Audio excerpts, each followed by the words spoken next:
साथियों नमस्कार, कैसे हैं आप सब लोग? मजामा केम छो कैसा आहिस?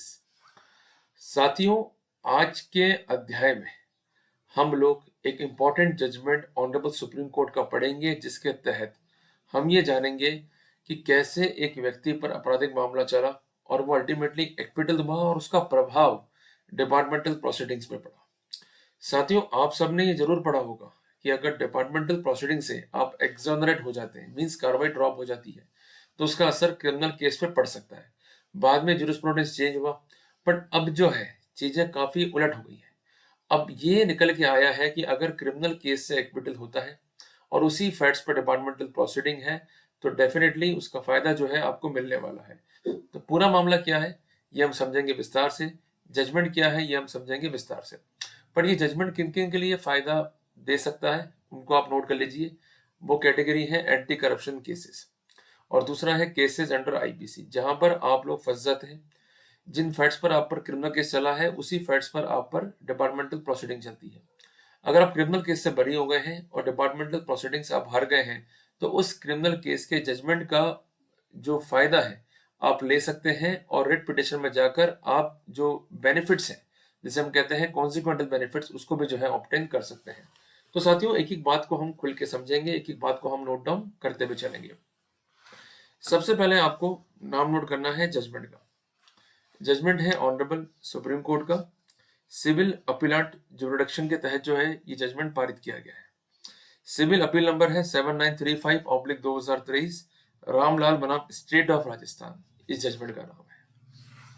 साथियों, इस मामले की बेसिक फैक्ट्स क्या है कि जो रामलाल है, यहाँ पर जो अपीलाट है, ये कांस्टेबल है राजस्थान की कंसर्न पुलिस ऑफिसर्स में। ये अपॉइंट हुआ था 15 दिसंबर 1991 को, और इसके विरुद्ध एक एफआईआर दर्ज हुई सेक्शन 420, 467, 468, 471 आईपीसी में।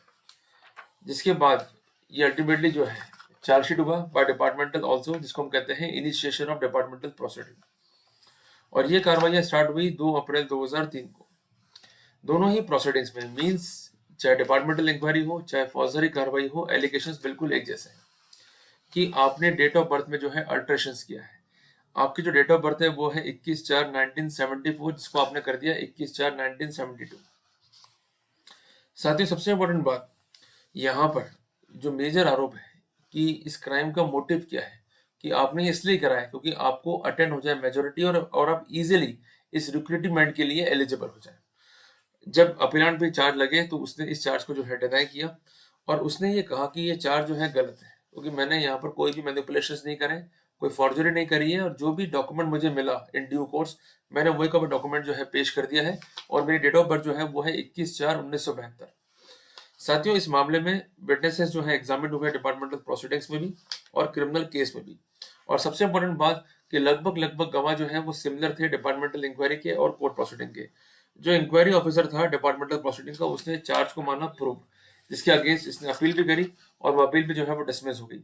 अल्टीमेटली अब इसके पास एक ही ऑप्शन था कि हाईकोर्ट जो है रिट के अंदर इस ऑर्डर को रिव्यू करे, बट पॉइंट ये था कि क्रिमिनल केस से अभी तक ये बरी नहीं हुआ था। क्रिमिनल केस में ये कन्वर्ट हुआ था सेक्शन 420 आईपीसी के अंदर, जिसको 3 इयर्स इम्प्रिजनमेंट और 5,000 रुपए फाइन देने का भी जो है आदेश हुआ।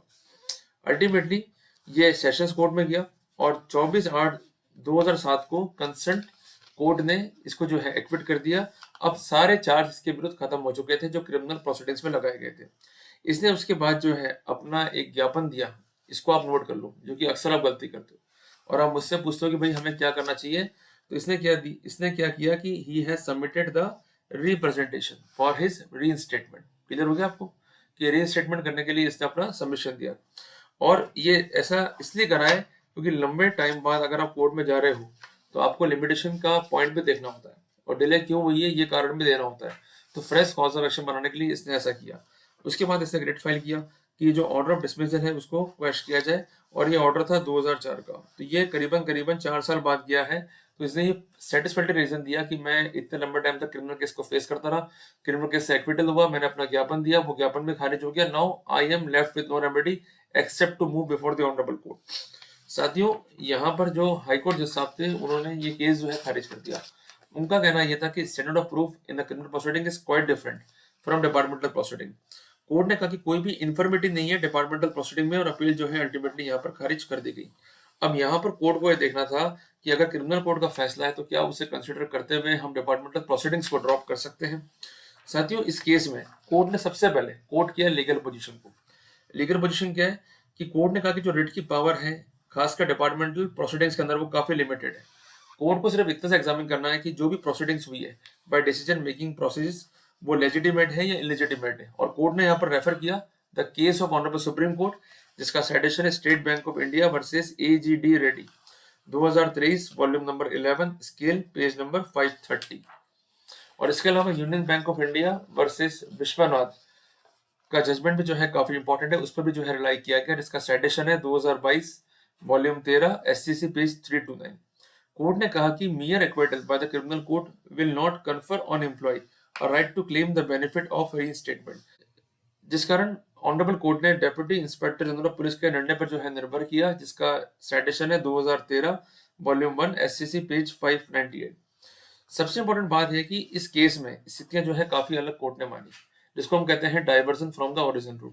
क्योंकि जजमेंट ओरिजिनल किया है कि बेनिफिट नहीं मिलना चाहिए, पर कोर्ट ने कहा कि यहाँ पर डिपार्टमेंटल इंक्वायरी और जो क्रिमिनल कोर्ट का जो केस है वो बिल्कुल बिल्कुल आइडेंटिकल मीन्स समान फैक्ट्स पे है। अगर एविडेंस है और विटनेसेस हैं और सर्कमस्टेंसेस हैं वो बिल्कुल सिमिलर है, तो वहां पर ये डायमेंशन जो है वो चेंज हो जाता है। कोर्ट ने कहा कि जुडिशियल रिव्यू में कोर्ट ने यह माना कि यहाँ पर एक केस बनता है एक्विटल का, क्योंकि प्रोसिक्यूशन जो है अपना केस प्रूव नहीं कर पाया। पर सबसे इंपॉर्टेंट बात यह है कि उसी फैक्ट्स पर जो है डिपार्टमेंटल प्रोसीडिंग है। तो कोर्ट ने कहा कि अगर ऐसी स्थितियां हैं तो वहां पर डेफिनेटली डिस्क्रेशन और रिलीफ जो है पाने का अधिकारी है, और अगर हम डिपार्टमेंटल प्रोसीडिंग को कंटिन्यू करते हैं तो it will be unjust, unfair and it will be oppressive. Court ने कहा कि हर केस की अपनी मेरिट्स है और अपने फैक्ट्स है जिसको डिसाइड करना चाहिए। बट सबसे इंपॉर्टेंट बात यह है कि किसी भी केस की गाइडलाइंस को देखने से पहले सबसे पहले ये देखना चाहिए कि उसके फैक्ट्स क्या थे और इसके फैक्ट्स क्या हैं। कोर्ट ने कहा कि यहाँ पर डिपार्टमेंटल इंक्वायरीज जो है वो इंक्वायरीज में जो एनालिसिस निकल के आया है वो प्रॉपर नहीं है, क्योंकि जो महत्वपूर्ण गवाह थे, जो महत्वपूर्ण डॉक्यूमेंट्स थे, उन्हें देखा तक नहीं गया। कोर्ट ने कहा कि क्रिमिनल केस में जो गवाह एग्जामिन हुए उन्होंने साफ साफ ये माना है कि किसी भी रूप में जो है केस मेड आउट नहीं हो रहा है, कोई अल्टरेशन जो है वो नहीं किया गया है। और इसके अलावा डिफेंस ने भी खुद मार्कशीट जो है पेश करी, पर ये वाइटल डॉक्यूमेंट पेश किए गए थे कंसर्न डिपार्टमेंटल प्रोसीडिंग में, इन्हें कंसिडर नहीं करा, तो ultimately it is causing a perjury to the concern accused. तो आप एक विशेष चीज का ध्यान रखें कि जब भी आप केस को लड़ रहे हैं, चाहे आईपीसी का हो चाहे एंटी करप्शन का हो, तो जो भी डॉक्यूमेंट्स आप काम में लेते हैं क्रिमिनल ट्रायल में वही की वही डॉक्यूमेंट आपको पेश करने हैं डिपार्टमेंटल इंक्वायरी में। अगर वेरिएशंस आएंगे और गवाह जो है सिमिलर है तो डेफिनेटली उसका फायदा जो है अपने को मिलेगा कि गवाह एक ही टाइम पर अलग बातें कह रहा है, कभी इधर तो कुछ और बात कह रहा है, इधर कुछ और बात कह रहा है। और सबसे इंपॉर्टेंट बात जो कोर्ट ने इस केस में लिखा कि कंक्लूजन जो है इट मस्ट बी रीजन, और जो मटेरियल विटनेस है उसको कंसिडर करना पड़ेगा। अगर कंसिडर नहीं करते हैं तो up to that extent the order is impugn and definitely the defence deserves the benefit of the concerned proceedings. तो कोर्ट ने कहा कि यहाँ पर जो फैक्ट्स एंड सर्कमस्टेंसेज हैं उसमें मटेरियल डॉक्यूमेंट जो है नहीं देखे गए, और जुडिशियल रिव्यू के तहत जो डॉक्यूमेंट था उनको भी नहीं देखा गया। तो कोर्ट ने कहा कि we have scrutinised the material and that's why it is clear that the departmental proceedings are vitiated and deserves to be questioned। सबसे इंपॉर्टेंट बात एक्विटल का एफर्ट क्या होगा, तो उसके लिए कोर्ट ने अपने जजमेंट के पेज नंबर 18 पे जो है डिटेल्ड ऑब्जर्वेशंस दी है। The expression like benefit of doubt and honourable acquittal used in judgment are not to be understood as a magic. A court of law will not be carried away by the mere use of such terminology। In the present case, the appellant has recorded that Exhibit P3, the original mark sheet, carry the date of birth 21st of April 1972, and the same has been proved by the witnesses। The conclusion is that the acquittal in the criminal proceeding was after full consideration of prosecution witness, and prosecution miserably failed to prove the charge against the accused.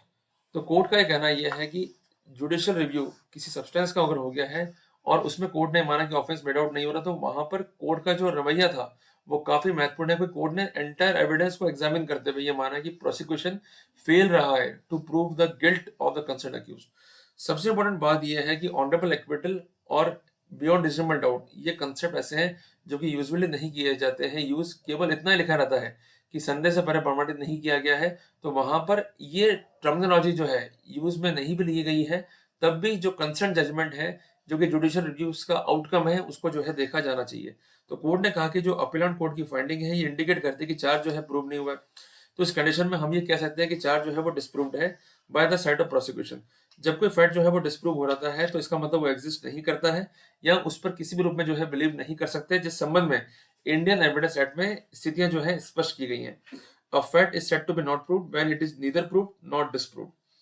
So court ने कहा कि सबसे important बात कि जो appellate जज है उसकी फाइंडिंग है, उस सिनेरियो में डिपार्टमेंटल प्रोसीडिंग्स को हम स्टैंड बाय नहीं कर सकते, ये निरस्त और खारिज किए जाने योग्य है। तो कोर्ट ने कहा इस सिनेरियो में जो डिपार्टमेंटल प्रोसीडिंग्स का ऑर्डर है, रिपोर्ट है, उसको हम डिक्लेयर करते हैं कि the order of termination by the consent authority, and apart from that the subsequent proceeding refusing to reconsider and review the penalty respectively are illegal and cannot be sustained। तो court ने इन proceedings को set aside करते हुए order किए reinstate करने के with all the कॉन्सिक्वेंटल benefits. तो सबसे इंपॉर्टेंट बात साथियों इस जजमेंट से हमें 4 बात जो है सीखने को मिलती है कि पहली बात कि अगर क्रिमिनल केस के फैक्ट्स बिल्कुल सिमिलर हैं विद डिपार्टमेंटल प्रोसीडिंग और आप क्रिमिनल केस में बरी हो जाते हैं तो उसका फायदा आपको डिपार्टमेंटल इंक्वायरी में मिलेगा, एंड वाइस वर्सा। अगर डिपार्टमेंटल इंक्वायरी में बरी हो रहे हैं और सेम फैक्ट्स पे क्रिमिनल केस है तो डेफिनेटली ये रूलिंग जो है काफी आपके काम आने वाली है। तीसरी बात है कि जो भी मटेरियल आप पुटअप कर रहे हैं उसको हमेशा लिखित में जो है पुटअप कीजिए, क्योंकि अगर आप राइटिंग में मटेरियल दे रहे हैं और उसमें वेरिएशंस को प्रोसिक्यूशन क्रिएट कर रहा है और मैटर का जुडिशियल रिव्यू भी हो चुका है और उसमें आपको फायदा मिल चुका है, तो definitely it is a strong piece of workability and proceeding, उसका फायदा जो है डेफिनेटली आपको मिलेगा। तीसरी सबसे इंपॉर्टेंट बात यह है, जैसा इस केस में था कि मटेरियल विटनेस जो है कंसिडर नहीं किए गए, तो डिसिप्लिनरी प्रोसीडिंग से ये अपेक्षा की जाती है कि जब भी कोई ऑर्डर वो पास कर रहे हैं तो वो सारे फैक्ट्स को, सर्कमस्टेंसेस को देख के जो है ऑर्डर पास करें। अगर रूटीन में ऑर्डर पास कर रहे हैं तो ऐसे ऑर्डर निरसनीय है और किसी भी रूप में सस्टेनेबल किए जाने योग्य नहीं है। और चौथी इंपॉर्टेंट बात, आप जो भी वर्कआउट कर रहे हैं वो सिस्टमेटिक लेके चलें, और खासकर अगर देरी हो रही है प्रोसीडिंग्स में तो you are required to explain the reason. जैसे आपका डिपार्टमेंटल एक्शन चला, उसमें आप टर्मिनेट हो गए या आपकी पेनल्टी लग गई और अल्टीमेटली अपील में गए, वहां भी हार गए और उसी फैक्ट्स में क्रिमिनल केस भी है और लंबे टाइम बाद आप बरी हो रहे हैं, तो जिस दिन बरी हो रहे हैं उसके 60 दिन के अंदर अंदर मोटा मोटा यही है, आप अपना प्रॉपर एक ज्ञापन सौंप दीजिए कि भाई इस पॉइंट पे जो है मेरा पेनल्टी या मेरा जो केस है वो रिकॉन्सिडर किया जाए। अगर वो नहीं करते हैं then as per the legal position laid down under Article 226 of the Indian Constitution, you could approach to the Honorable High Court कि मैंने रेमेडीज जो है एग्जॉस्ट कर ली हैं, अपार्ट फ्रॉम दैट मैंने ज्ञापन दिया उसे भी कंसिडर नहीं किया जा रहा है, and that's why it is a case of major illegality on the part of the concern department. तो वहां पर डेफिनेटली जो है हमको फायदा मिल जाएगा। तो कुल मिला के सारा खेल जो है स्ट्रक्चर का है और स्ट्रक्चर वाइज जो है हमको आगे बढ़ना पड़ेगा। अगर हम नहीं बढ़ेंगे तो अल्टीमेटली परजुरी जो है हमें ही होगी, हमारे राइट्स को ही होगी। तो साथियों ये इंपॉर्टेंट टॉपिक है, इंपॉर्टेंट जजमेंट है आपके राइट्स को लेके। तो साथियों मिलते हैं एक नए टॉपिक के साथ, तब तक के लिए जय हिंद, जय भारत।